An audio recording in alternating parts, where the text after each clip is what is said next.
Mesdames et messieurs, bonsoir. Heureux de vous retrouver ce vendredi soir sur Mikuba Télévision pour décrypter l'actualité de la République démocratique du Congo. Ici, on parle politique sans filtre. Cette semaine, la République démocratique du Congo a vécu au rythme de l'attente de l'annonce du dialogue entre politique et rebelles. On ne sait toujours pas quand est-ce que ce dialogue sera annoncé et surtout s'il est confirmé. On y reviendra en détail avec mon invité ce soir. On parlera aussi de cette guerre à l'Est qui continue, guerre qui a vu le recul du M23 qui a quitté Uvira. On a remarqué la joie des populations locales avec l'entrée sur terrain des FRDC et de nos alliés de Wazalendo. On en parlera aussi en détail. Est-ce qu'il faut faire confiance à Donald Trump, que l'on voit très agité sur la scène internationale? Donald Trump, partenaire privilégié du régime Tshisekedi. En province du Lualaba, on reviendra sur la réhabilitation de bourgmestre de Fungurumé et de l'administrateur du territoire de Muchacha. Ces deux chefs d'entités décentralisées, tous issus de l'UDPS, ont-ils déjà commencé à travailler? Est-ce le retour en force de l'UDPS? On en parle. On parlera aussi un peu en détail du SMIG signé depuis mi-2025, devrait entrer en vigueur à la fin de ce mois de janvier. Qu'est-ce qui bloque? Les entreprises ne semblent pas être prêtes à appliquer ce nouveau barème salarial en République démocratique du Congo. Et puis, si on a le temps, on reviendra sur les avantages de la chute du dollar en République démocratique du Congo. À qui ça profite? La population est-elle heureuse? Est-ce le peuple d'abord qui nous avait promis l'UDPS? Ça tombe bien parce que ce soir, je reçois sur ce plateau un cadre de l'UDPS, M. Pierre Tchamala. Bonne arrivée. Oh, merci, bonjour M. Alain. Très heureux vraiment de vous retrouver, surtout dans ces installations de Mikuba Télévision. Ce beau cadre. Nous sommes aussi heureux de vous recevoir. Ma première question, c'est celle de savoir, est-ce qu'on aurait raison de poursuivre Félix Tshisekedi pour haute trahison? Pour quelle infraction? Pour quelle infraction? Nous avons deux grandes villes de la République prises entre les mains des rebelles depuis plus d'1 an maintenant.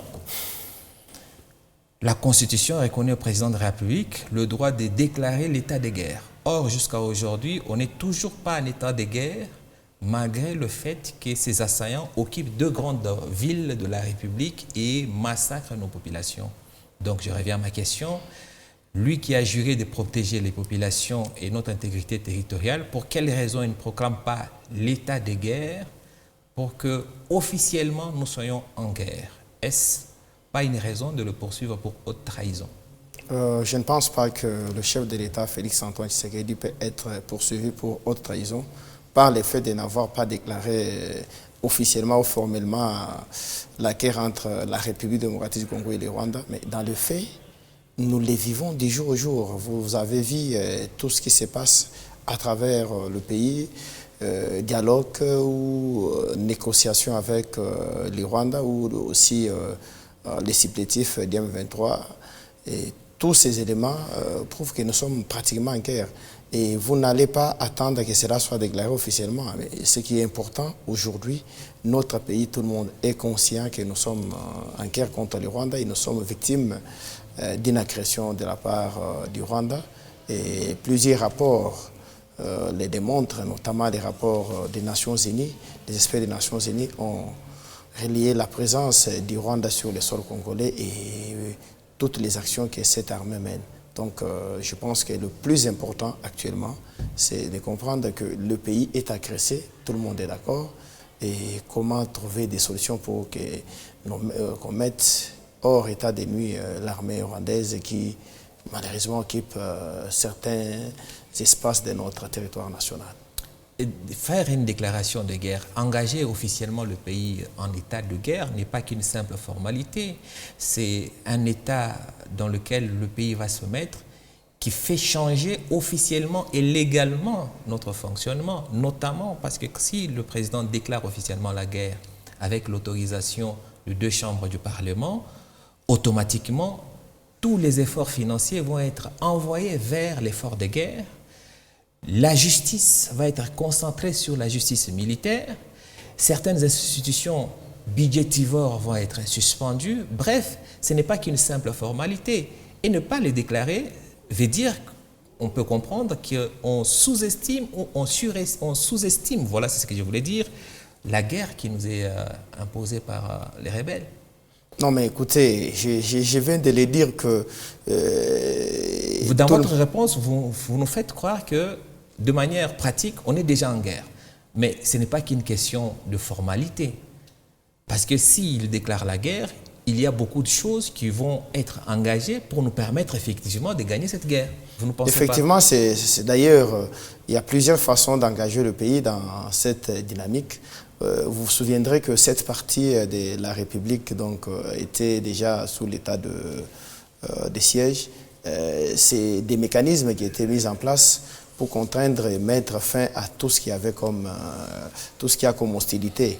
Donc, de manière générale ou globale, je sais que beaucoup souhaiteraient voir ces déclarations se faire dans le cadre juridique tel que prévu, réunir les deux chambres. Qu'est-ce qui bloque? Mais écoutez, c'est le plus important ici.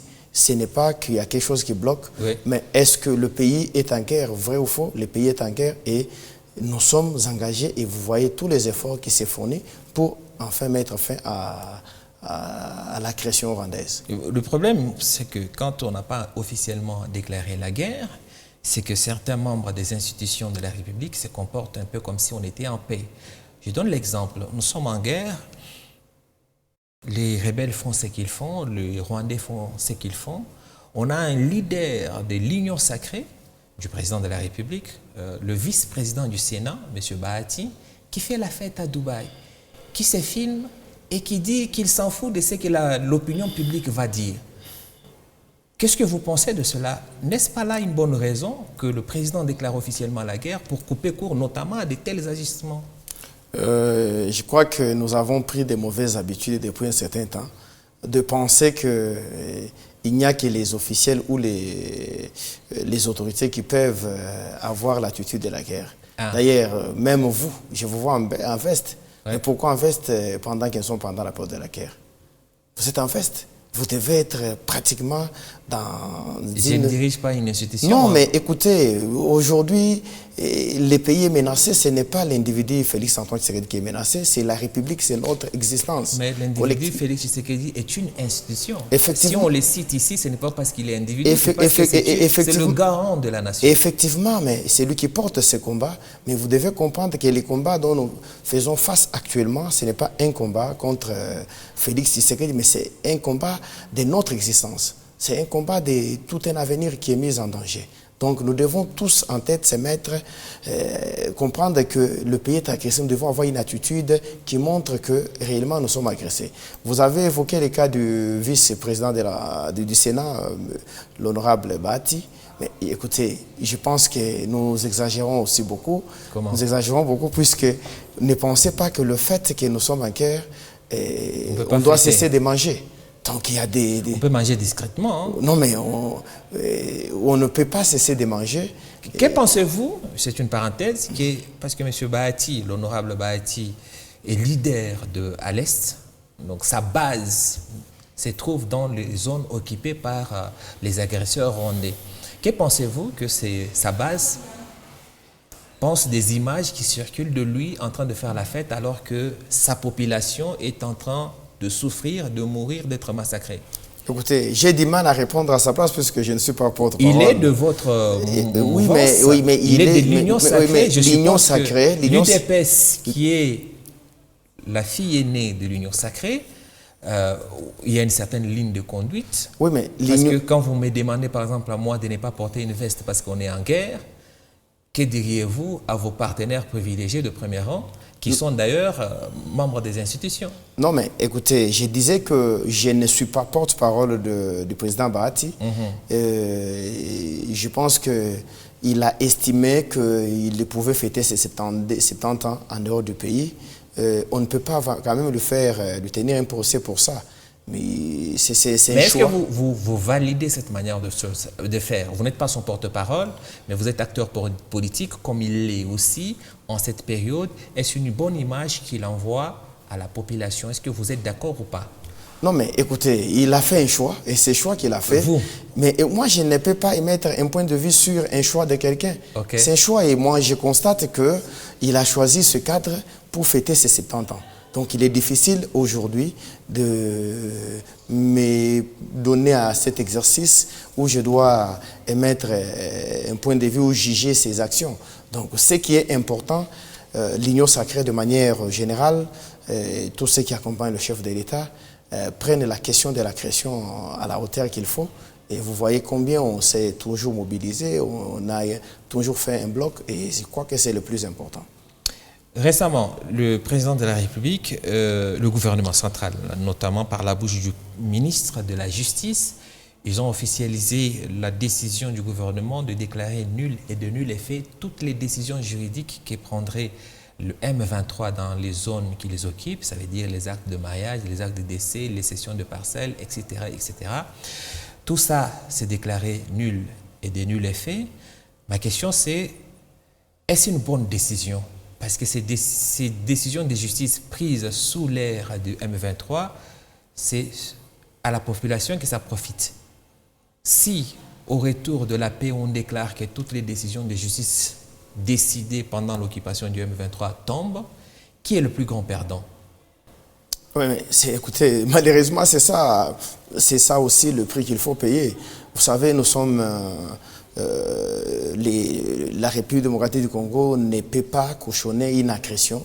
Les agresseurs venir sur votre sol et commencer à livrer un certain nombre de documents. Mais finalement, demain, quand nous allons récupérer cette partie, mais c'est là même qu'est né beaucoup d'infiltration. On risque d'avoir autant de mariages, autant de documents livrés auprès des gens qui ne relèvent pas réellement d'un travail de qualité fait. Donc on va nous infiltrer encore davantage à travers ce genre d'opérations. Est-ce qu'il ne serait pas mieux d'attendre, de récupérer ces espaces, ensuite d'examiner au cas par cas chaque dossier, au lieu d'emblée de déclarer tout nul et nul est fait? Je donne un exemple pratique. Oui.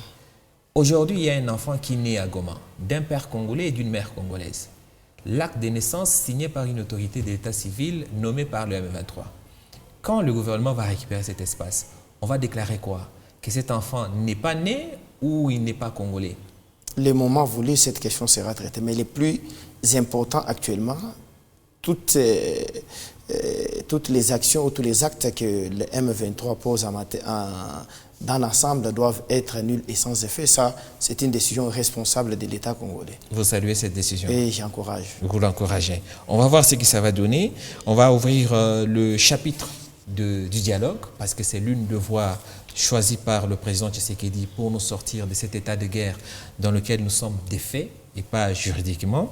Le dialogue, donc, pas encore officiellement annoncé, mais ce dialogue, on va le faire avec qui? Mais d'abord, la première question, vous de l'UDPS, êtes-vous finalement d'accord avec la tenue d'un dialogue entre les différentes parties en conflit en RDC? L'UDPS, c'est un parti qui a été créé et qui a évolué dans un combat pacifique. Et le dialogue chez nous est toujours permanent. Nous l'avons toujours dit plusieurs fois. Le chef de l'État l'a répété. Que nous faisons chaque fois les dialogues. Et les dialogues, je ne sais pas comment on les définit ici chez nous, puisque ce que nous faisons, vous et moi, ici, c'est un dialogue. Oui. Ce qui se passe à l'Assemblée nationale, c'est les dialogues. Ce qui s'est passé à Doha ou à Washington, c'est les dialogues. Mais seulement que les hommes politiques congolais ont une conception qui est propre à eux. Ils pensent que le dialogue, c'est prendre Katumbi, prendre Cholet, prendre Fayoulou, les mettre dans une chambre et commencer à se partager le pouvoir. Ce qui est admissible et ce qui n'est pas admissible. Donc, vous devez comprendre que le dialogue, nous ne l'avons jamais refusé. L'UDPS, c'est un parti qui a évolué et qui continue à évoluer dans les dialogues. Et le chef de l'État n'a ni changé, et il est resté le même dans sa prise de position. On peut toujours échanger avec les Congolais qui souhaitent voir leur pays évoluer. Mais nous devons relever un point.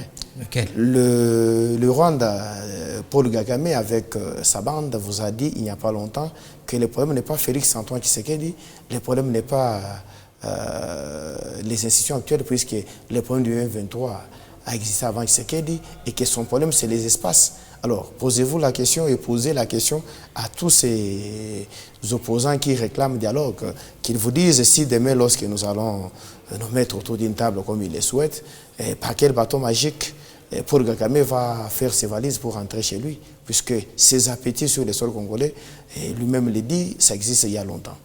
Oui, mais vous posez la question de quel bateau magique va permettre qu'à l'issue du dialogue, on puisse chasser Kagame. Mais Kagame, s'il est chez nous, c'est parce qu'il passe par certains de nos frères qui sont frustrés et qui le disent clairement. Si on commence entre nous d'abord à nous mettre d'accord et à faire en sorte qu'aucun d'entre nous ne soit utilisé par Kagame, vous ne pensez pas que ce serait une force pour nous d'être unis face à Kagame plutôt que d'être divisés, parce que vous n'allez pas me dire aujourd'hui que Corneille Nangaa n'est pas congolais? Écoutez, mais ce n'est pas le premier dialogue, nous sommes au 40e, puisqu'à Sun City, nous avons signé un pacte et les Congolais se sont dit, voilà désormais le seul moyen d'accéder au pouvoir, c'est les élections. Le président Félix Antoine Tshisekedi a été élu à 73%. Personne n'a contesté, même la SEMCO qui a été toujours spécialiste des contestations et de tout ce que vous connaissez, a de manière claire avoué et donné son feu vert qu'il y a eu élection transparente et le chef de l'État a été élu. Par quel miracle Nangaa se retrouve aujourd'hui? Puisqu'il est frustré à cause du carré minier, on doit accepter de tuer ses propres frères et sœurs. Oui, mais revenons d'abord au nombre de dialogues que nous avons déjà eus. Est-ce que vous voulez nous dire qu'à l'UDPS, vous avez un nombre limite de dialogues, que dépasser ce nombre, on n'a plus le droit de dialoguer dans ce pays? Non, mais écoutez... Parce que vous nous dites que combien de dialogues on a déjà eu, mais s'il faut dialoguer 1000 fois, c'est quoi le problème? Mais nous devons préciser une chose, qu'il n'y a pas une crise politique en RDC. Ah bon? Nous avons une crise sécuritaire et tout le monde le sait. Qu'on nous dise qu'est-ce qui s'est passé. Il n'y a pas une crise politique en RDC. Il n'y a pas une crise politique. On a eu des élections pendant 7 jours. Vous estimez mais que ce n'est pas une crise politique? il y a eu, ces élections ont été validées par tous et tout le monde... Pas par tous. Mais écoutez... Pas par tous, vous reconnaissez-le. Si tout le monde à l'UDPS a validé cette élection, on est d'accord, mais pas par tous les Congolais. La preuve, on a bien eu un Katumbi qui s'est énervé, qui n'a pas validé les résultats, qui n'a pas appelé Tshisekedi pour les féliciter pour ces résultats. Bref, aucun des grands candidats de l'opposition n'ont reconnu les résultats. Il n'y a pas que les candidats présidents de la République, il y a aussi beaucoup de candidats députés qui n'ont pas aimé, et ce n'est même pas seulement l'opposition. La CENI elle-même, elle a reconnu qu'il y avait des fraudes. La preuve, elle a invalidé plusieurs candidats parce que des machines à voter se sont retrouvées dans des chambres des gens. Comment vous pouvez dire que les élections ont été validées par tout le monde? Non, mais la CENI a reconnu, c'est ça aussi une preuve d'une bonne gestion, des responsabilités, puisque jamais on peut organiser une activité comme celle-là avec les résultats et que tout le monde est satisfait. Il y a toujours, malheureusement, des gens qui peuvent, par des moyens qu'on ne peut pas aussi déterminer, arriver à tricher.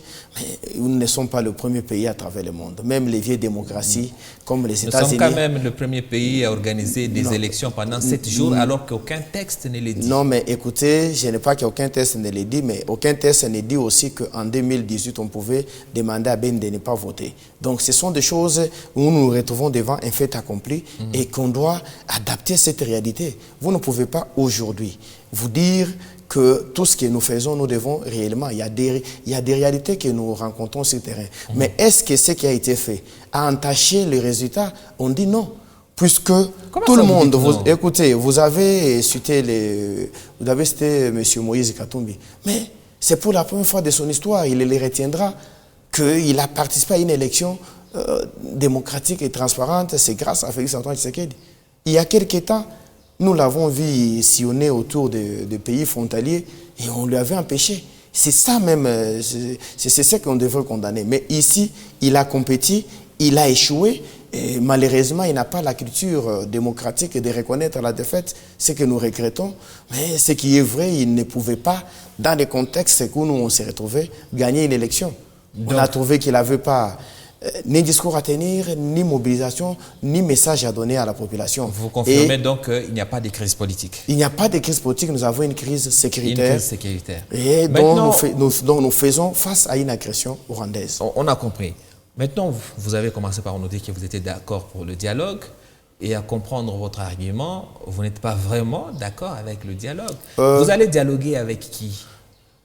Écoutez, les dialogues, je l'ai dit dès le début, que le dialogue est permanent à l'UDPS. Nous, vous voyez ce que Augustin Kabouye fait chaque dimanche. Oui, mais ce n'est pas ce dialogue-là dont non, on parle. Écoutez, s'il vous plaît. C'est pour vous donner la culture de l'UDPS. Okay. C'est qu'Augustin Kabouye fait chaque fois, ou ce que nous faisons ici au niveau de la province, avec ma fédération là-bas, et vous allez trouver que dans toutes nos cellules, toutes nos sections, nous échangeons. C'est-à-dire que la vie du dialogue à l'UDPS, c'est une vie normale. Il n'y a pas de nouveau. Il n'y a que ceux-là qui sont habitués. Soyons concrets. Le dialogue qui est proposé ici, par notamment la SENCO et le CC, vous y adhérez ou pas? Mais écoutez, vous parlez de quoi encore? La SENCO. La SENCO et les CC. Ouais. Mais vous les avez vus à travers le monde faire les tours. Nous les avons vus à Goma. Vous avez vu Fulgence Mouteba, très souriant, content des accolades avec Nanga. Et il nous a dit lors de son homélie où il a sur 100%, 95 selon ce que j'ai moi calculé, a été dédié ou consacré à la politique. Je crains fort que ceux qui disent qu'ils sont c'est des politiques qui se cachent derrière l'ère sultane ont pratiquement raison. Mais quand vous voyez ceux qui veulent faciliter, d'abord entre les églises, si vous prenez, ils sont qu'à deux, les CC et la SEMCO, prenez, il y a des églises de réveil, il y a d'autres confessions, mais pourquoi ils n'arrivent pas à faire un dialogue pour être ensemble? C'est là qu'on devrait d'abord voir, puisque ce qui les divise, c'est quoi? Vous trouvez qu'ils ont tous la même Bible. Donc, attendez, soyons clairs. Les églises, les évêques, ces sacrifices circulent, sillonnent le monde pour trouver un moyen de mettre tous les politiciens autour d'une table. Et vous nous dites ce soir qu'avant qu'ils vous mettent autour d'une table, qu'ils commencent d'abord entre confessions religieuses, dialoguer et parler d'une même voix en tant que chrétiens. Mais comment pouvez-vous imaginer que des gens qui partagent la même Bible peuvent se jeter des pots de bananes tels que nous les vivons? Mais c'est assuré. Si les politiques qui sont difficiles à gérer sont en mesure de se mettre ensemble. Mais comment les gens qui parlent de Dieu? À moins que chacun ait son Dieu. Mais si c'est pour le même Dieu que tous œuvrent, ils pouvaient d'abord commencer par se mettre ensemble. Mais est-ce que vous savez que l'Église catholique, l'Église protestante et les églises de réveil, sur recommandation du chef de l'État, ils ont dû unifier leur processus du dialogue pour travailler ensemble? Vous êtes au courant? Je suis au courant qu'il y a une feuille de route. Pourquoi est-ce que vous dites qu'ils sont séparés? Sur ce point de vue-là... S'il vous plaît, je dois vous préciser une chose.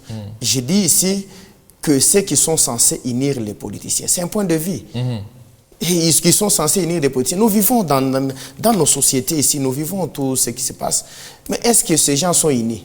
Est-ce qu'on peut espérer aujourd'hui, demain, un dialogue? Vous avez suivi dernièrement l'évêque ou Monseigneur Mouteba vous dire que l'État congolais a signé, a vendu les minéraux pour 99 ans. Mais est-ce que vous pensez que ce climat-là, c'est un climat qui prépare un dialogue? Non. Vous l'avez suivi lui-même vous dire que lorsqu'il s'est rendu à Doha, il a vu dans les yeux de prince de Doha les minéraux. Il est respiré, il doit demander mais les minéraux où? Mais c'est son opinion. Oui, mais c'est son opinion.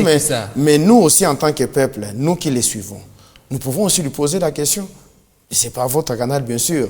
Lorsqu'il a rencontré Paul Kagame, lorsqu'il a rencontré Nanga, plus de 10 000 morts, qu'est-ce qu'il a vu dans les yeux? Vous allez comprendre que nous sommes dans une histoire qui n'est pas claire. Vous trouvez donc que les évêques ne sont plus crédibles pour Personnellement, ça n'engage pas l'UDPS.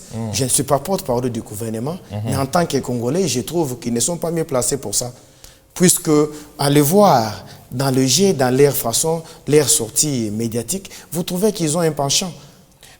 Maintenant, il y a ce dialogue qui est en cours sous l'égide du président angolais, qui est actuellement le président de l'Union africaine. Il y a ce qui se passe au Togo.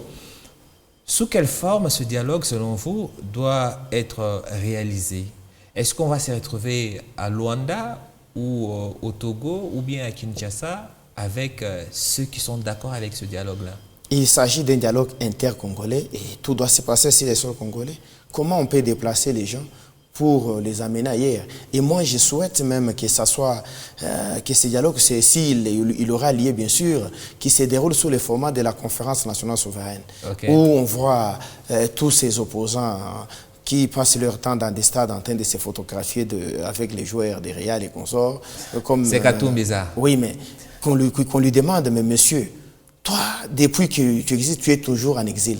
Qu'est-ce qui dérange? Qu'ils disent, pour une fois que les Congolais sachent qu'est-ce qui fait que du temps des Musées, Katumbi est en exil, du temps de Kabila en exil, et finalement avec Félix en exil.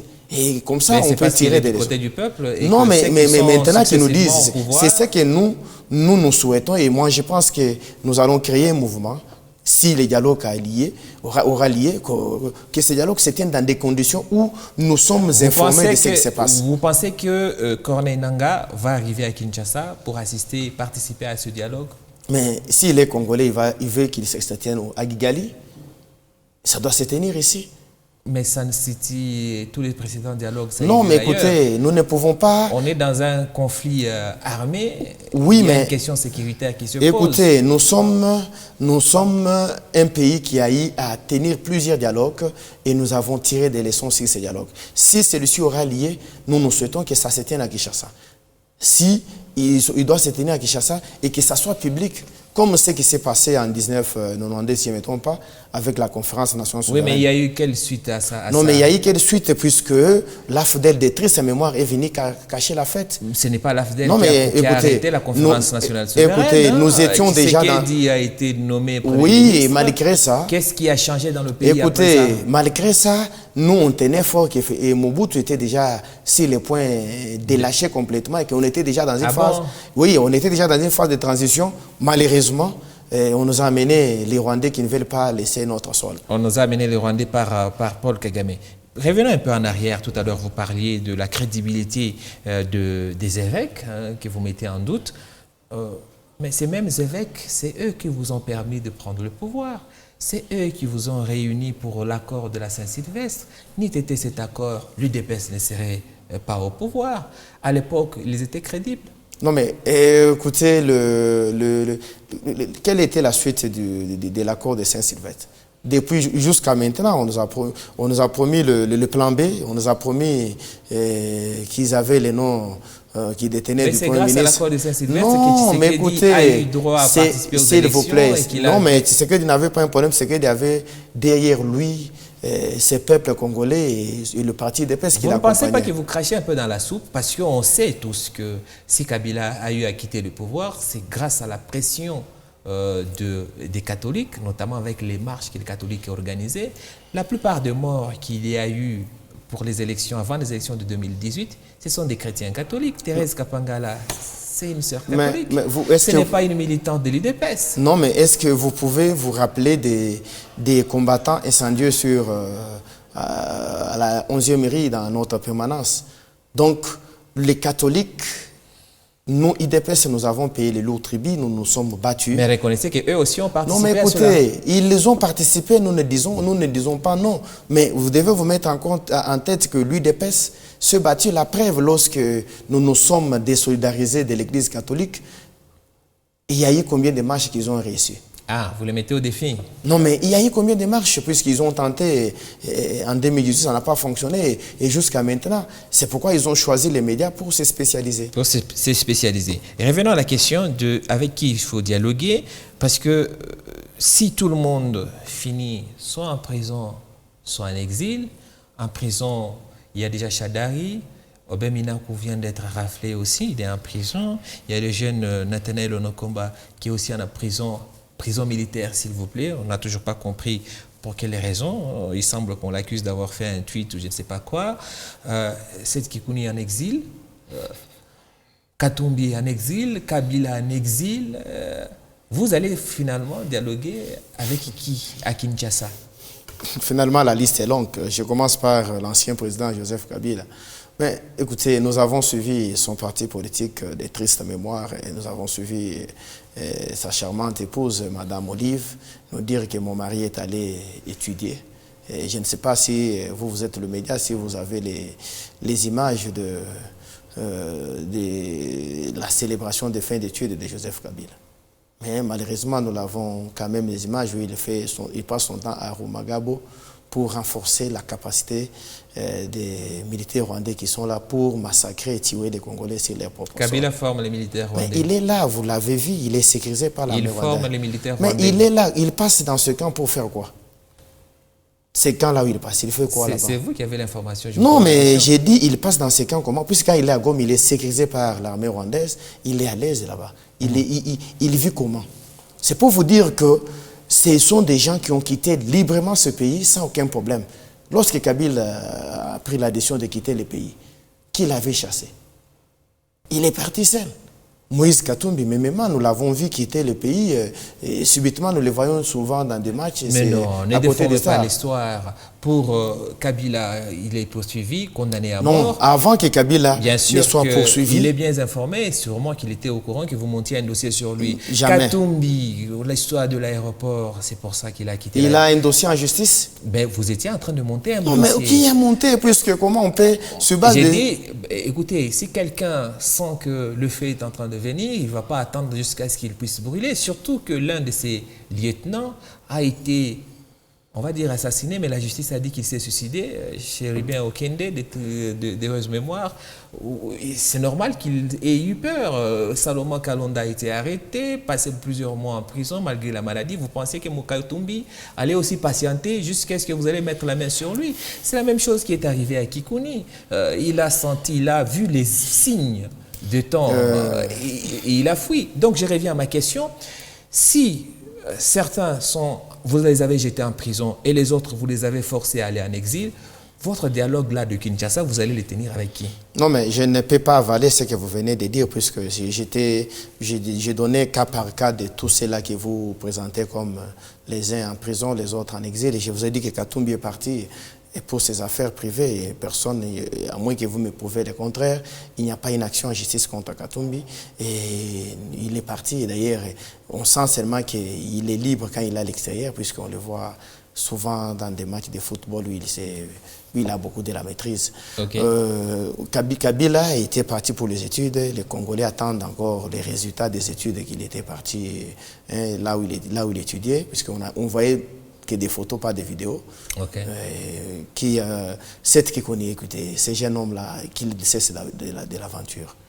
On ne peut pas passer son temps à faire des aventures comme ça, et ça, ce n'est pas sérieux. Ah bon? J'ai vu un document là où il dit qu'il est sorti, je ne sais pas quoi, et ça s'est limité là-bas. Qu'est-ce que ces jeunes hommes-là pèsent à la République? Est-ce qu'ils représentent quoi? Qui s'occupe de sa maison de couture, qui s'occupe de ceux qui tentaient à faire des incantations qui ne donnent aucun résultat. Est-ce qu'aujourd'hui, cette Kikouni pèse ou fait peur à la République? Non. Mais Nathanaël Onokomba, est-ce qu'il fait peur à la République pour être en prison militaire? Nathanaël doit être sanctionné et moi, j'ai saisi de l'occasion pour féliciter les services de sécurité qui font un travail de qualité. Ces jeunes hommes s'est donné le luxe de commencer à déranger les autres jeunes en les instrumentalisant, en les manipulant avec des fausses informations. Ce qui n'est pas bien, nous devons faire très attention. Est-ce que ce qui se passe chez nous ici, ça se passe au Rwanda? Il n'y a pas de jeunes au Rwanda? Est-ce qu'au Rwanda, il n'y a pas des évêques?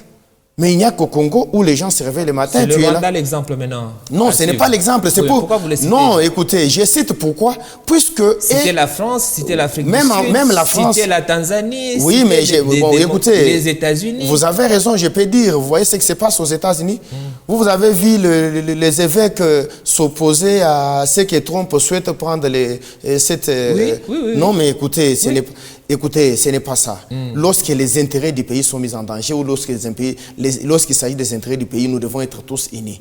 Ici, ce jeune homme que vous venez de citer, Nathanaël, se permet de tweeter, de cracher sur les morts. Il vous dit, non, écoutez, il n'y a jamais eu ni viol, ni tuerie, ni quoi. J'ai vu certaines langues nous dire, non, écoutez, c'était de l'ironie. Non, mais on ne peut pas faire de l'ironie sur des vies humaines. Monsieur Pierre, sur le cas Tiamala, et plutôt sur le cas Onokomba, sincèrement, le tweet que vous citez, il fait référence à l'accord signé entre le Rwanda et la RDC devant les États-Unis. Et le point qu'il soulève, ce n'est même pas de l'ironie. Est-ce que c'est faux ce qu'il dit? Qu'est-ce qui était vrai? Est-ce que l'accord entre le Rwanda et la RDC reconnaît que le Rwanda a agressé la RDC. Est-ce qu'à ce niveau-là, dans l'accord, on devait signer Rwanda agresseur? Mais pourquoi le Rwanda a signé? Pourquoi la Zambie n'a pas signé? Pourquoi le Centrafrique? Pourquoi les Soudan du Sud?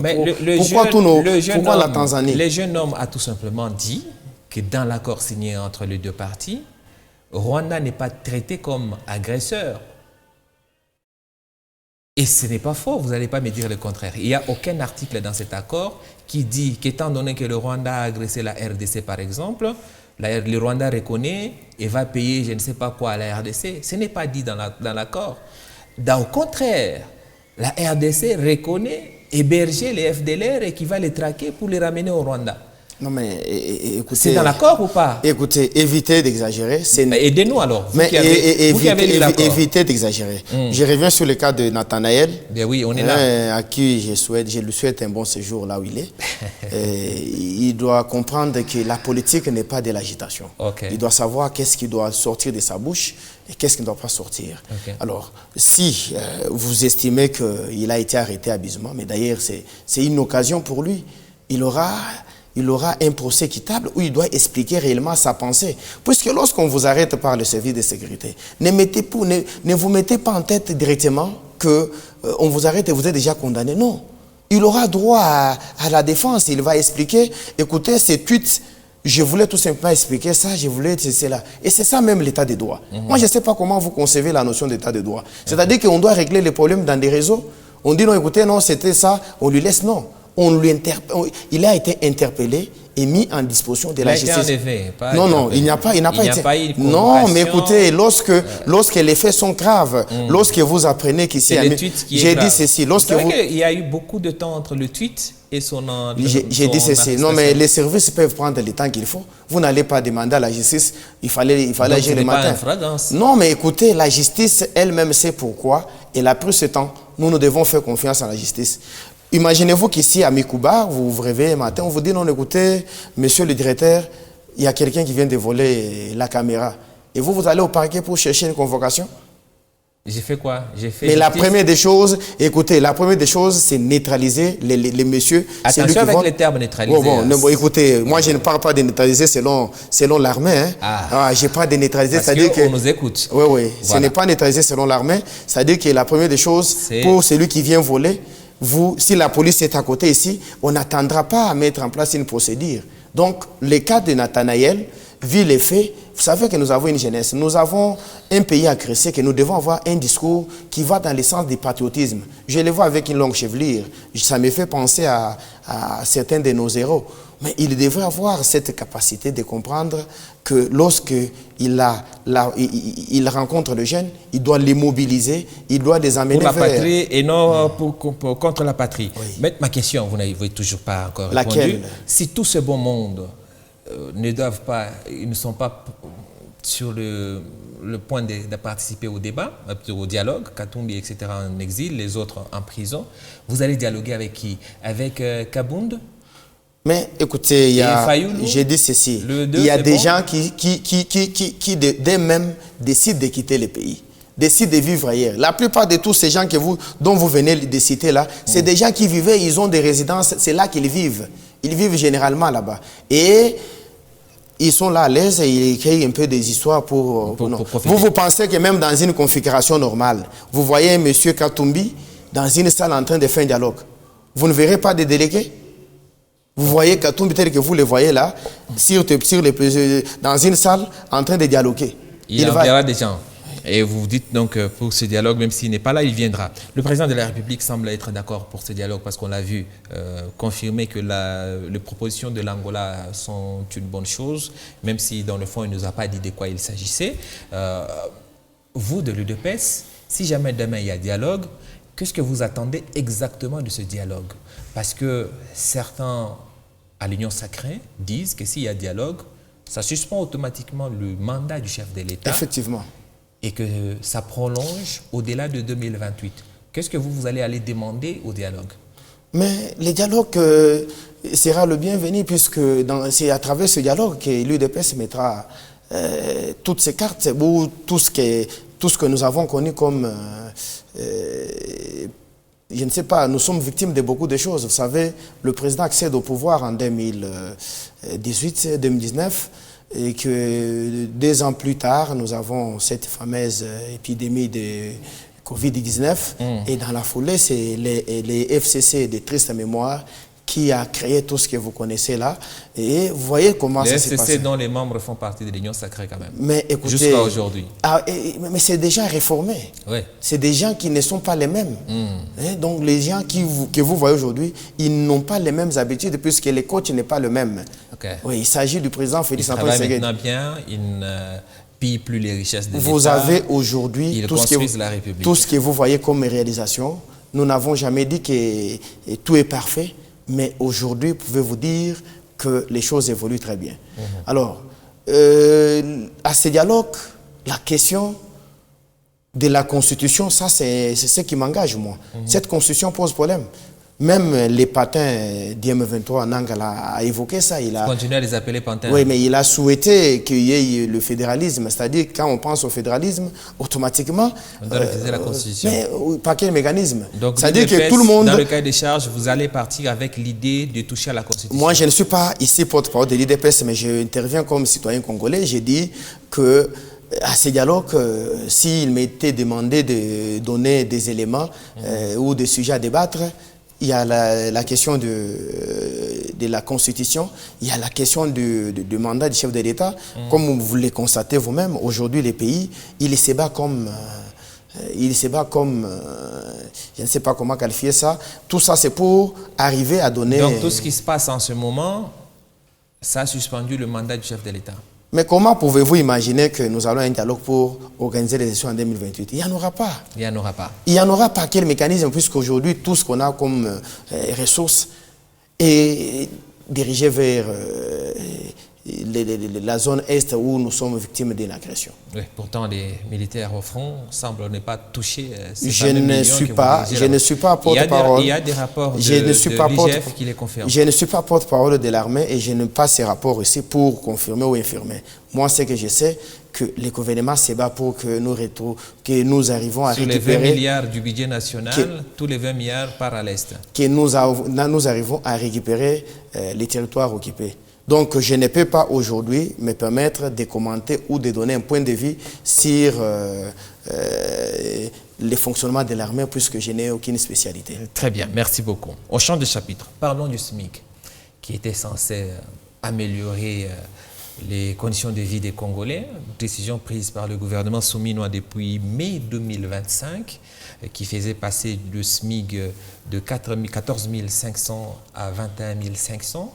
Qui devait prendre effet au mois de janvier 2026. Sauf que quand on a décidé sur ce SMIC, le taux du dollar il était à 28, 29.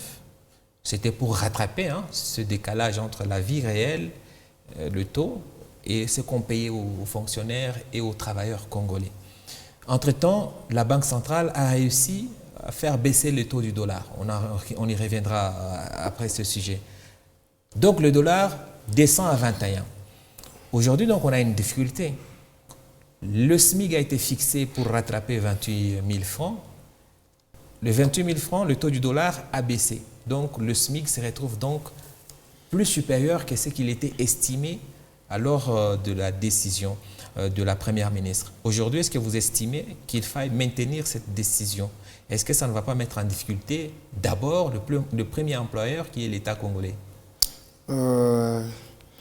C'est une bonne question. Je voulais tout simplement... Bon, on doit quand même faire l'historique de ces SMIC, puisque pour ceux qui nous suivent, ils doivent comprendre SMIC c'est quoi, et c'est très important.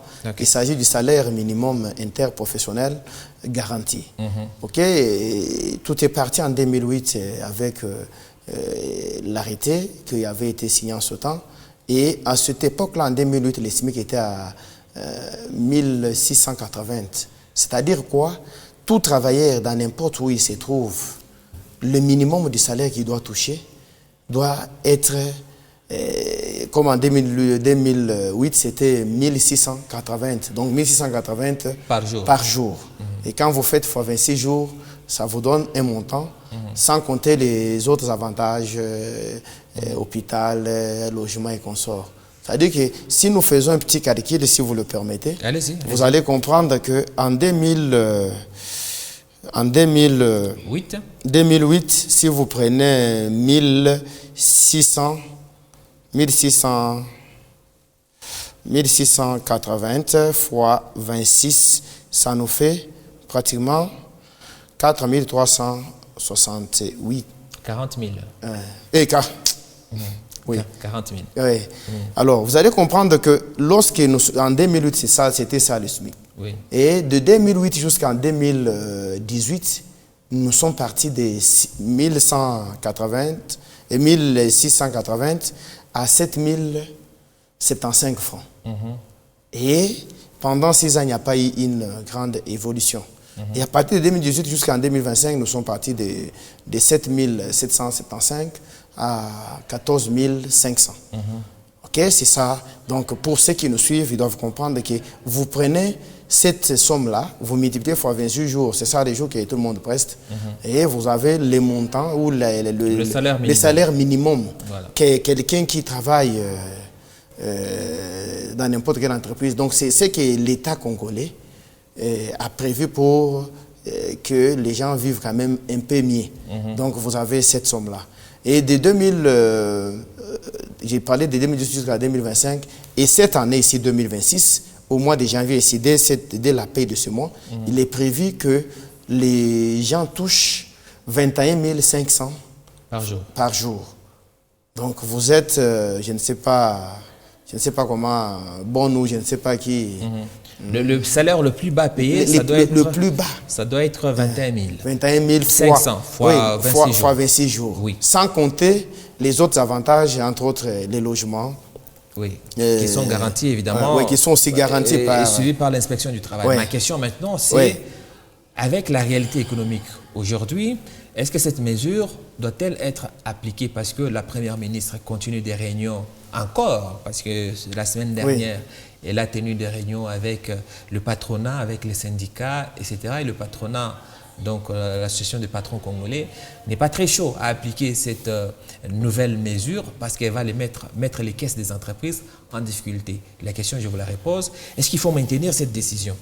Oui, mais il faut la maintenir puisque nous devons aussi nous référer aux pays voisins ou les autres pays. Quand vous regardez chez eux, vous allez comprendre que ces entreprises ne peuvent pas se soustraire de ces réalités-là. C'est des entreprises qui produisent. Et lorsque l'État prend ce genre de décisions, c'est dans les cadres, puisqu'ici vous avez évoqué les peuples d'abord, mais les peuples d'abord c'est tout ça. Puisque les peuples d'abord ne pensaient pas que c'est seulement aller manger, avoir baissé de la farine, non. Les peuples d'abord c'était un ensemble. Lorsque ici on valorise les pouvoirs d'achat de celui-là qui travaille dans une entreprise X, et ça aura des répercussions dans la vie quotidienne dans l'ensemble. Donc vous devez comprendre qu'ici la détermination de la Première ministre est que cela soit appliqué. J'ai suivi ici, vous avez parlé que ça a été fait pour se conformer à la réalité du taux. Non, mais ça n'a pas été fait nécessairement pour la réalité du taux, puisque... Ah si, c'est pour par rapport à la réalité de la vie. Oui, mais pas nécessairement. Oui. Si vous regardez, nous sommes partis de 1680 francs. Oui, à l'époque, vous imaginez à combien? Oui, mais posez-vous la question en 2008, prenez 1680. 1680, oui.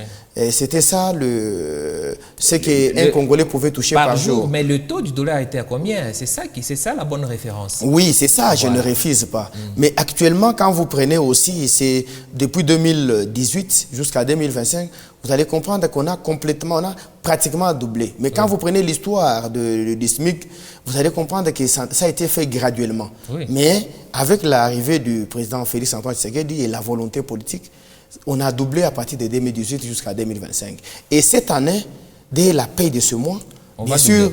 Est-ce que déjà les fonctionnaires, les agents de l'État, parce qu'il n'y a pas que les fonctionnaires payés par l'État, les agents de l'État, déjà ce mois de janvier, vont être payés avec le nouveau SMIC? Là est toute la question, parce que l'État doit servir d'exemple pour les autres patrons. Oui, puisque la Première ministre l'a dit, que les processus étaient irréversibles et qu'à ce niveau, on ne peut pas faire un pas en arrière. C'est-à-dire que... Vous confirmez cela, donc tout ce qui regarde... C'est un souhait, puisque autour des... Où est-ce que vous citez la Première ministre? Oui, mais autour de la Première ministre, nous avons vu celui du portefeuille, le ministre du portefeuille, celui des billets, et tous ceux qui composent...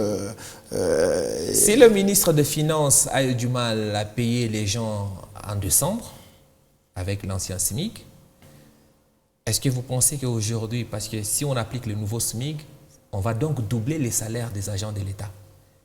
On quitte 14 000 par jour vers 21 000. Ça veut dire que c'est facilement le double qu'ils doivent toucher. Est-ce que l'État, dans l'état actuel, avec la guerre, etc., on est à mesure de doubler la paye des agents de l'État? Nous devons faire confiance à ceux qui nous dirigent, puisque cette question a été sérieusement traitée, débattue, et vous avez vu combien de fois la Première ministre multiplie des réunions autour de cette question, puisque ce sont les entreprises ou les employés qui essaient un peu de... Mais vu qu'on est déjà au mois de janvier et que lui, elle continue les discussions, supposons que même si elle trouve un accord, mais le mois de janvier, c'est la dernière semaine qui commence. Est-ce que les services de l'État, le budget aura le temps de calculer les nouveaux salaires avec le nouveau barème? Non, mais c'est ça que j'ai dit, que nous devons faire confiance à tous ces services techniques, puisque il n'y a que eux qui peuvent nous dire si ça va aller ou pas, mais attendons, il y a encore du temps pour qu'on arrive à la paye. Vous et moi, on reviendra pour évaluer cela. Mais à ce stade ici, nous devons quand même leur faire confiance. Restons sur les finances. On change de sujet, parlons de la chute du dollar.